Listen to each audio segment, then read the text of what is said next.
Greetings! Welcome to part 2 on my series on the science of Hinduism. Operating with the assumption that you've already watched part 1 of this series, I'm just going to jump right back into it, starting where I left off. Okay, Hinduism is the first religion, and most of it is scientifically proven. From the atom to the cosmos, they explain such great detail. Well, I'm not going to tell you that there's no detail across the array of different wild and outlandish, oftentimes contradictory Hindu creation accounts and other tales. There's detail. The question is, how accurate are those details? And the answer is, well, for the most part, not very. Not that it's all wrong. I'm not aware of any religion that got literally everything wrong. But Plato already seems to be kind of hinging on what it is that Hinduism got right without really accounting for the implications of what it got wrong. And he seems actually to be of the attitude that it didn't get anything wrong. It all must be true. Have a look at this annotation from his video. So there's no doubt that all the religion is from a higher power, because only in the past few decades did we find this stuff out. And there's no way primitive man could know these things long ago had it not been a divine inspiration. Arguments against this or lack of acknowledgement of this is ignorance. Now, what's ignorant is thinking that because ancient people every once in a rare while formed an accurate hypothesis, that somehow means that they must have had advanced knowledge that could only be of divine origin, right? Or that they're divinely inspired or whatever. These are the steps of the scientific method. Notice that there's some extra steps that come after the construction of a hypothesis. A hypothesis is not considered the same thing as a scientific truth, proof, or knowledge. It needs to be put to the test. And even when it is put to the test, and the hypothesis is proven accurate, nothing here indicates that whoever originally constructed that hypothesis must have been divine or divinely inspired, and that their entire religion is from a higher power. That's just fallacious religious conjecture. It's not science. So if thousands of years ago there was an ancient person like thinking about things, trying to figure stuff out, and gee, I think maybe this is what's going on, right?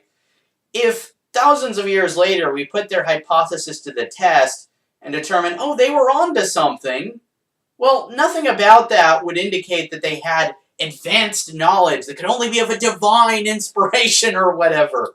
Now, Plato already, you had mentioned the concept of the atom, which of course in an ancient context, what we're really talking about here is a hypothetical indivisible particle. So when the Indian sage Acharya Kanad, or Acharya Kaneda, I've seen it rendered both ways, but when he accurately hypothesized the existence of indivisible particles, particles that can't be broken down into smaller parts, was there some kind of indication that he got that idea through divine inspiration, right? That the idea came to him from a higher power? No. The guy was doing very down-to-earth observations and experimentation, tearing stuff up into pieces as small as he could possibly get. For example, they said time was relative. Einstein studied that. Comes with theory of relativity later on. Einstein proved truth is time is relative.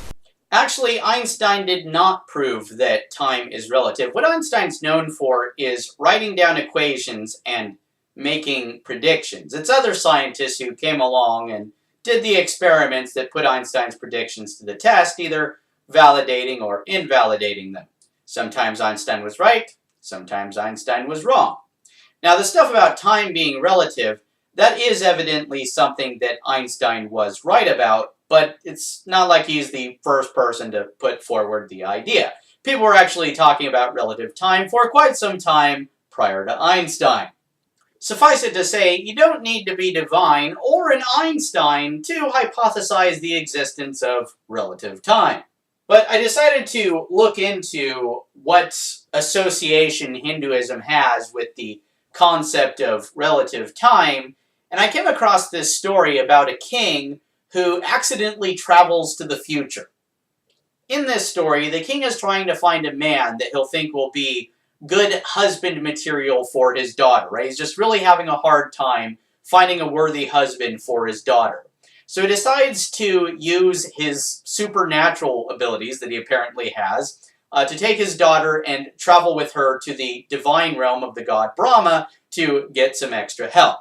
So this is when Brahma informs the king that time moves at a different rate in the divine realm than it does back on Earth.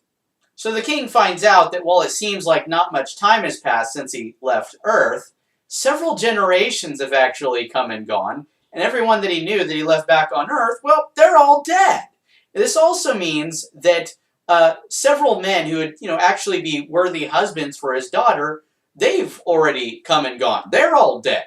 Now, the good news is that Brahma is able to help out. He does wind up arranging a worthy husband for the king's daughter. But there's nothing about this story that makes me think that it's a true story or that the author just knew by divine inspiration that time is relative. It's not hard to come up with a reason to want to get to some future time at a faster rate. So for someone who's composing a story, it doesn't seem like it would be that hard to come up with a hypothetical scenario where that might happen. If you personally are swept away to some distant future while everyone else is experiencing time at a normal rate, well, there you go. Relative time. It's really not a hard concept to come up with. Really, there's an abundance of ways for someone to conceptualize the existence of relative time.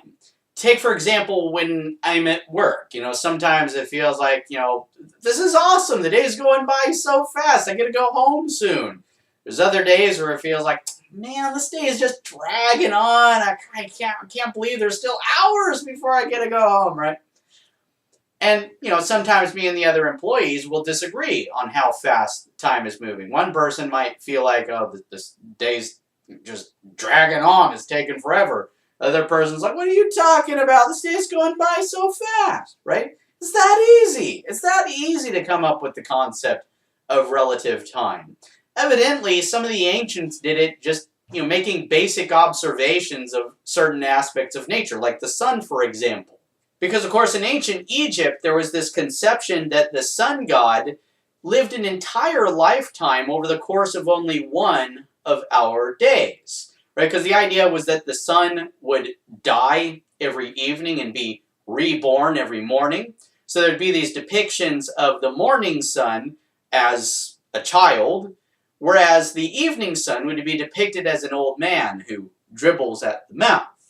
That's based on a basic observation of the rising and setting sun.